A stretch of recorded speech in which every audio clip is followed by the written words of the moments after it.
At some point, Trump will become irrelevant. అప్పుడు నేను పూర్తిగా ఇదే శీర్షిక మీద, అన్నా ఇది అమెరికా శీర్షిక మీద everything positive or something uplifting just useful information ఇవ్వాలన్న ప్రయత్నం. ఈ వీడియో అలాంటిదే.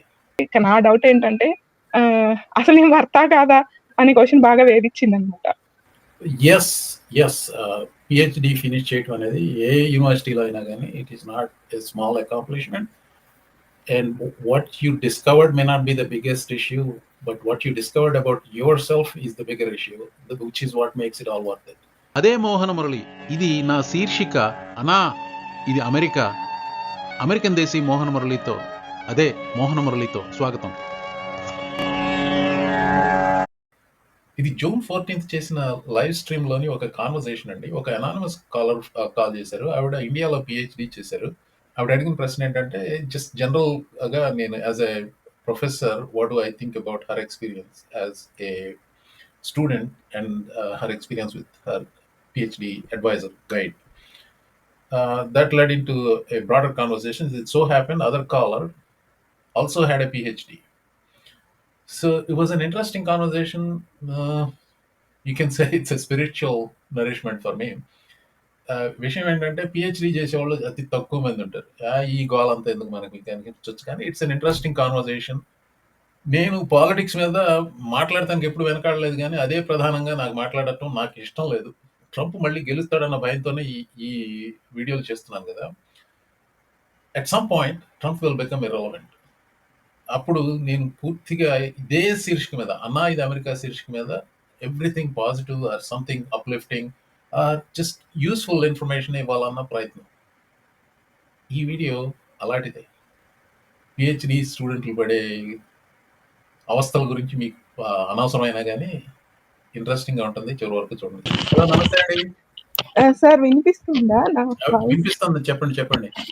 నమస్కారం మోహన్ సార్ గారు, కిరణ్ సార్ గారు. కిరణ్ ఆయన డ్రాప్ అయిపోయారండి, చెప్పండి. యాక్చువల్గా నేను చాలా రోజుల నుంచి మాట్లాడదాం అనుకుంటున్నాను. అంటే ఇది నాకు సంబంధించింది ఒక డౌట్ ఉండిపోయింది, అది మీరైతేనే క్లియర్ చేయగలరని. నేను యుఎస్ నుంచే మాట్లాడుతున్నాను సార్. మేము ఇక్కడికి వచ్చి 2 years అవుతుంది. మీరు పేరు చెప్పాల్సిన అవసరం లేదండి. సో ఓకే, చెప్పండి. నేను J2 డిపెండెంట్. మా హస్బెండ్ J1. తన పోస్టాక్ దాని పోస్టాక్ వచ్చాము. నేను కూడా పిహెచ్డి చేశాను ఇండియాలో ఫిజిక్స్ లో. అయితే ఇప్పుడు ఎందుకు అది ఆ విషయం ఎందుకంటే, ఇప్పుడు ట్రంప్ ఉన్నారు కదండి, ఈయన మెంటాలిటీయే సేమ్ మా సూపర్వైజర్ మెంటాలిటీ. అంటే నార్సిజం బాగా నాకంతా అయిపోయాక అర్థమైంది ఇది మామూలు మెంటాలిటీ కాదు అని. అయితే ఆయన ఎట్లా ఉండేవాళ్ళు, రాను నేను పిహెచ్డి చేస్తూ ఉంటే ఆయన ఏమనేవాడంటే, మీరు అంతా వర్త్ కాదు, మీలాంటి వాళ్ళు సైన్స్ లోకి రాకూడదు, చేయలేని వాళ్ళు రాకూడదు అని ఇట్లా ఒక ఏమంటారు ఇన్ఫీరియారిటీ కాంప్లెక్స్ ని డెవలప్ చేసేసాడు. నేను యాక్చువల్గా ఒక పల్లెటూరు నుంచి గవర్నమెంట్ స్కూల్లో చదివి అలా వచ్చాను. సెంట్రల్ యూనివర్సిటీ ఎగ్జామ్ క్లియర్ చేసి, సిఎస్ఆర్ క్లియర్ చేసి, ఆయన కూడా ఉన్నాడు ఇంటర్వ్యూ ప్యానెల్లో. క్వశ్చన్స్ అడిగే నన్ను తీసుకున్నాడు. అలాంటప్పుడు తీసుకున్న తర్వాత మీరంతా వర్త్ కాదు అని ఇలా అంటూ ఉండేవాడు. అంటే విమెన్ రాకూడదా అసలు? అంటే ఇండియాలో ఒక ప్రెస్టీజియస్ ఫెలోషిప్ తెచ్చుకునేంత తెలివి ముందు నుంచి ఉంటేనే పిహెచ్డి చేయాలా? లైఫ్ చేంజ్ అవుతుంది కదా సార్ మాకు ఇట్లా. అంటే ఇప్పుడు మీరు సూపర్వైజరే కదా కొంతమంది స్టూడెంట్స్ కి, అందులో అబ్రాడ్ లో, ఇండియాలో కాదు. మీరు కూడా ఇలా అనే ఎక్స్పెక్ట్ చేస్తారా స్టూడెంట్స్ నుంచి? లేదా ఓకే ఈ స్టూడెంట్ సిచ్యువేషన్ ఇది అని హెల్ప్ చేయడానికి ట్రై చేస్తారా? అంటే ఇప్పుడు డిపెండ్స్ ఆన్ దట్ అండి. ఇప్పుడు నాకు ఒక ప్రాజెక్ట్ ఉందనుకోండి. So let's say I have research funding. దానికి లిమిటెడ్ ఫండింగ్ ఉంటుంది కదా. నాకు కావాల్సినంత అన్లిమిటెడ్ ఫండింగ్స్ ఉంటే ఇట్స్ ఎ డిఫరెంట్ సిచ్యువేషన్. ఇప్పుడు ఆ ఫండింగ్ సిచ్యువేషన్ బట్టి ఎంత టైం ఉంటుంది, ఎంతమందిని నేను సపోర్ట్ చేయగలను, at what level of expertise I want to hire students or post docs అనేది నేను బేరీజ్ వేసుకొని చూస్తాను నేను ఆ సిచ్యువేషన్. అంటే నేను హైర్ చేసుకునేటప్పుడే నాకు ఓకే 4-5 పేపర్లు రాసి వెంటనే పికప్ చేసుకుని లెట్స్ సే వెంటనే ప్రొడక్టివ్గా ఉండగలిగే వాళ్ళకి ప్రిఫరెన్స్ ఇస్తాను నేను. అలా కాదు పీహెచ్డీకి తీసుకున్నాం అనుకోండి, మెంటర్‌షిప్ ఉద్దేశంతో ఇప్పుడు ఉదాహరణకి వాళ్ళ అంటే పోస్ట్ డాక్ అయితే. పీహెచ్డీ స్టూడెంట్ అయితే I have a responsibility to mentor them, make them develop, and then okay, you go work in this direction, learn more. Itlati, there is a different expectation from a PhD student. Master student అయితే ఒక 2 years లో from the time they join and the time they graduate, it is much shorter time కాబట్టి నా expectations చాలా తక్కువ ఉంటాయి master స్టూడెంట్కి. I prefer not to take master student. అది depends on what that is. Kani, whoever is working with me, if I willingly chose them, I will not be talking to them disparagingly. But if I don't like them, and well, there was only 1 or 2 times I had to fire a student because like చాలా simple విషయాలు కూడా చేయలేకపోతే fire చేశాను కానీ, but I didn't talk discouragingly about that student. Does that answer your question? Yes sir, yes. అంటే అంటే నువ్వు పనికిరావు, నువ్వు నీకేమి రాదు అలాంటి మాటలు అయితే అన్నాను నేను మొహం మీద. కానీ if the expectations are not meeting, but I will have a candid conversation. You are not meeting these expectations. And అంటే డీసీ కమిటీస్ ఉంటాయి కదా సార్, 6 months ఒకసారి మాకు డీసీ కమిటీలో మేము ఆన్సర్ చేసేవాళ్ళం. అందులో ఆయన ఏమనేవాడు కాదు.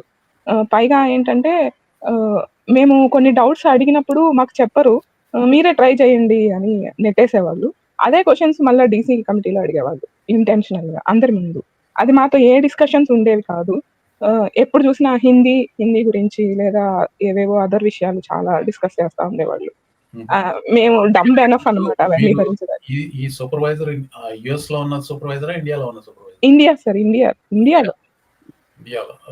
So I have a different expectations అనే కంటే different opinion about supervisors in India. అంత ప్రొఫెషనలిజం చూపించారు ఇండియాలో. అవును sir, that's true. Less India మీరు చెప్పిందంతా ఇక్కడ నుండి చేసాడు ప్రొఫెసర్ అంటే నాకు ఆశ్చర్యం వేసింది. ఎందుకంటే ఎక్కడ ఉన్నారు జాకాసెస్ కానీ, బట్ అట్లీస్ట్ బెటర్ అది. ఇక్కడ కాదు, మన ఇండియాలోనే. ఆయన బెంగాలీ, మనం సౌత్ కదా. అది ఆ డిఫరెన్స్ ఎప్పుడు చూపిస్తా ఉండేవాడు. అది ఎలా ఫేస్ చేయాలో ఎవరికి చెప్పుకోవాలో కూడా మాకు అర్థమయ్యేది కాదు. అసలు అది ఒక అబ్యూజ్ అని కూడా నేను రియలైజ్ అవ్వడానికి చాలా టైం పట్టింది.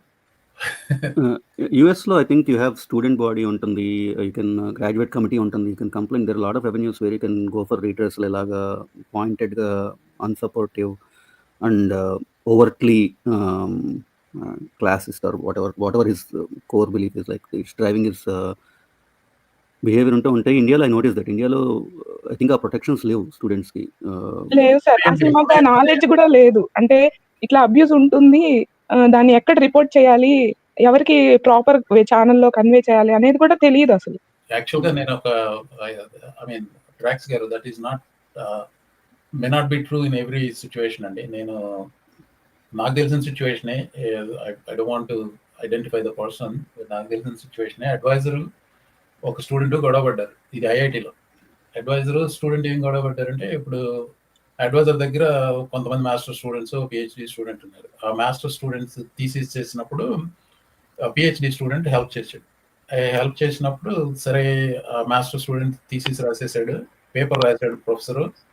ఆ ప్రొఫెసర్ రాసిన పేపర్లో ఈ పిహెచ్డి స్టూడెంట్ పేరు పెట్టకుండా సబ్మిట్ చేస్తే పిహెచ్డి స్టూడెంట్ వెళ్ళి కన్ఫ్రంట్ చేశాడు ప్రొఫెసర్కి. ఆ ప్రొఫెసర్కి కంప్లైంట్ చేస్తే, ఏంటి అందులో నా పేరు ఎందుకు పెట్టలేదు, నేను కూడా పనిచేశానంటే, నువ్వు కూడా పనిచేసిన సంగతి నాకు తెలీదు, తెలిస్తే నేను ఇతనికి మాస్టర్స్ డిగ్రీ ఇచ్చి ఉండేవాడిని కాదంటాడు. ఇది థీసిస్. అంటే వాళ్ళిద్దరితో ఎస్కలేట్ అయింది గొడవ. తర్వాత ఓకే, ఇంకొక మాస్టర్ స్టూడెంట్ తను థీసిస్ సబ్మిట్ చేసినప్పుడు ఆ మాస్టర్ స్టూడెంట్ చేత ఒక అగ్రిమెంట్ రాయించుకున్నాడు. ఈ వర్క్ అంతా నాదే, అంటే తన ప్రొఫెసర్దే, ఐడియా తనది, తను మాత్రం ఊరికే డేటా కలెక్ట్ చేసి అనాలిసిస్ చేశాను అని ఆ స్టూడెంట్ చేత అగ్రిమెంట్ రాసుకుని ఆ ప్రొఫెసర్కి అన్ని హక్కులు, ఏది ఎవరిని పెట్టాలి ఆధార్గా అని చెప్పేసి ఒక ఒప్పందం రాసుకున్నాడు. ఓకే, వెయిట్ ఎ మినిట్, అదే చెప్తున్నా మీరు. అండ్ దెన్ ఏమైందంటే, ఈ స్టూడెంట్ దగ్గరికి ఐఐటిలో స్కాలర్స్ అసోసియేషన్ ఉంది. వెళ్ళి ఆ అగ్రిమెంట్, అది తెలిసింది, అది అంటే ఏదో ఫ్రెండ్స్తో చెప్పుకున్నాడు అతను. ఆ స్కాలర్స్ అసోసియేషన్ వెళ్ళి మాకు అగ్రిమెంట్ ఇవ్వు, వాటి సంగతి మేము చూస్తాం అంటే ఇతను భయపడేమో ఇవ్వలేదు. So that is exactly what happened. ఆ విషయం ఏంటంటే ఆ వ్యక్తి నేనే. So student. ఆ స్టూడెంట్, సెకండ్ స్టూడెంట్ నేనే. Okay. So this is shit like this happens. ఆయన ఆ అడ్వైజర్ చనిపోయాడు అనుకోండి. So actually this part I will edit out, ఎందుకంటే they will recognize who I'm talking about. Right. Yeah. So I don't know అండి మీకు ఆన్సర్ ఇస్తా అంటే there are recourses depending on the university size. ఇప్పుడు ఈ ప్రైవేట్ యూనివర్సిటీస్ లో కూడా పిహెచ్డీలు చేస్తున్నారు కదా, గీతం యూనివర్సిటీ ఇట్లాంటివి ఏమున్నాయి మరి, వాళ్ళలో చెక్స్ అండ్ బ్యాలెన్స్ ఉన్నాయేమో, కానీ ఐఐటీ లాంటి చోట్ల అయితే స్కాలర్స్ అసోసియేషన్ ఇలాంటి వాళ్ళు they take care of it. యాక్చువల్గా ఎన్ఐటీలో కూడా ఉంది నాకు తెలుసు. మాకు నేను 2012లో జాయిన్ అయ్యాను పిహెచ్‌డి. నేను జాయిన్ అయినప్పుడు యూజీసీ రూల్స్ ఏంటంటే 5+1+5 అంటే 5 ఇయర్స్ వరకు ల్యాబ్‌లో ఉండొచ్చు. 1 ఇయర్ ఎక్స్‌టెన్షన్ ఇస్తారు. రిజిస్ట్రేషన్ అయిపోతుంది. నెక్స్ట్ 5 ఇయర్స్ మీరు ఎటన్నా ఎళ్ళండి, ఎక్కడికన్నా ఎళ్ళండి. తర్వాత మీకు నచ్చినప్పుడు వచ్చి ఒక సెమిస్టర్ రిజిస్టర్ చేసుకొని మీ థీసిస్ సబ్మిట్ చేయండి. అది rule.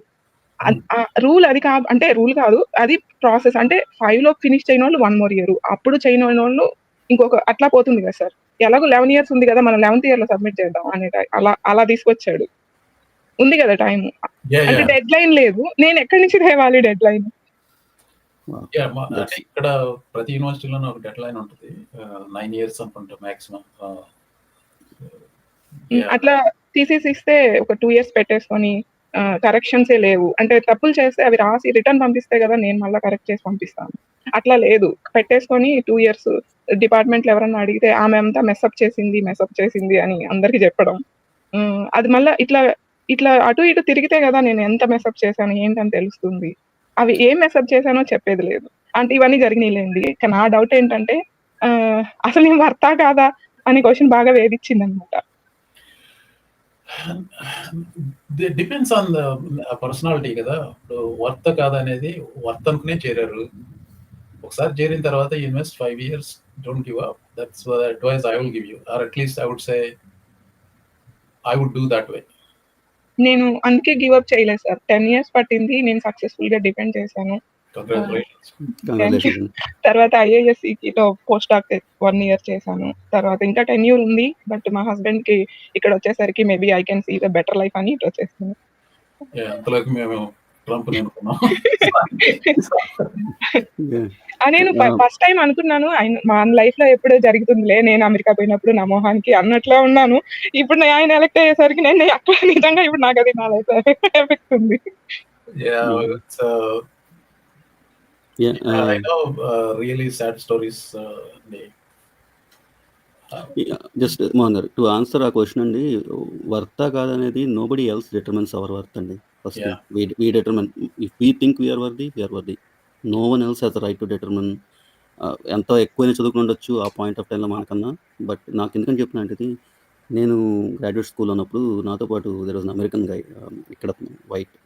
I was the senior graduate student, he was the couple of years below me. Project work అవ్వకపోతే వాజ్ లైక్ నో, వేరే ఆపర్చునిటీస్ చాలా ఉన్నాయి, I will just leave it and go, I can do this అంటే. ఈ also had some other health issues. So just told him, we sat and we charted the path, like you are almost here at this point. So ఈ self doubt అనేది అందరికి వస్తుంది in that long process of graduate school. How you deal with it అనేది it will determine what will go on later on. And that is one part of the graduate school education. నాకు most important part, people don't recognize that. అది మీరు ఆ పక్కన ఉండి చూసినప్పుడు మీకు, if you determine that you have come this far, it's just 10 more meters to go to the finish line and you hold to it. I think that's the role of mentors, that's the role of friends and everyone around you when you're doing that. I think that's one thing that graduate school taught me more than anything else. So I think roundabout ఏంటంటే, you need someone on your side to tell you you're worth it. And even with that, even though you recognize it, I think I understand the need for someone to actually validate our own inner feelings. మనందరికీ ఉంటుంది అది. But also ground బేసిక్గా గుర్తుపెట్టుకుని ఏంటంటే, ఎవడో మనకి చెప్పండి మనం వర్త్ కదా, మనం worth. Well, I think to be fair, I think the question is whether pursuit is worth or not అనేది she was asking. It's not like whether. అంటే అదే సార్, అంటే ఇప్పుడు పల్లెటూరులో ఉండి ఉమెన్ మేము అంటే రాకూడదు, అంటే నోబెల్ ప్రైజులు లేదా ఏదో రాయల్ ఫెలోషిప్లు రీచ్ అయ్యే లెవెల్ ఉంటేనే రావాలి ఆ సైన్స్ స్ట్రీమ్లోకి, ఎస్పెషల్లీ రీసెర్చ్లోకి. Yeah. అంటే ఇప్పుడు రీసెర్చ్ అనేది నా థాట్ ప్రాసెస్‌ని చేంజ్ చేసింది. నేను నా ఫ్యామిలీని హ్యాండిల్ చేసే విధానాన్ని కూడా మార్చింది. మేబీ నేను ఇది చదువుకోకపోయుంటే ఇంకొకలాగా ఎవరి మాట వింటానో, వాళ్ళు చెప్పిన దానికి తలూపుతూనో అలా ఉండేదేమో నా లైఫ్. బట్ నేను పీహెచ్‌డీలో చేరి ఈ వర్క్ చేయడం వల్ల, ఫిజిక్స్ నేర్చుకోవడం వల్ల ఒక రేషనల్ థింకింగ్ అనేది డెవలప్ అయింది. అది అది నాకు వర్త్ అనే అనుకుంటున్నాను. It is that critical thinking, that's logically solving a problem is what PhD is all about అండి.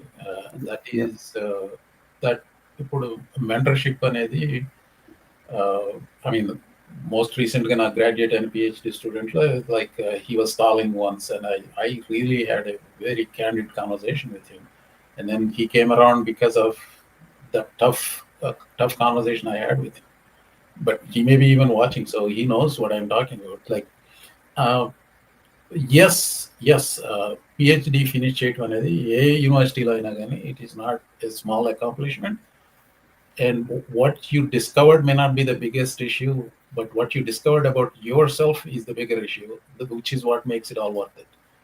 Did I say it right? I think I completely agree. Yes sir. I agree. Thank you sir. అది నేను మాట్లాడాలనుకుంటున్నా చాలా రోజుల నుంచి కుదరలేదు. thank you for listening and watching it. So, నేను మీ videos అన్నీ like చేయాలి, కామెంట్ చేయాలి అనుకుంటున్నాను. బట్ ఈ ట్రంప్‌కి భయపడి నేను ఏం చేయట్లేదు. ఏమొద్దండి. So no necessary, not necessary. So well, as long as you're watching, that's fine. Thank you sir. Thank you for giving me this opportunity. So Yeah, thank you. So I am ending the stream and that's like this longest show, 2 hours. Yes. Thank you, Andy. Thank you for the call. I'm only here for the party. Trust me, we just getting started. The sound, the vibe, I feel so alive. I'm only here for the party. Trust me, we just getting started. The sound.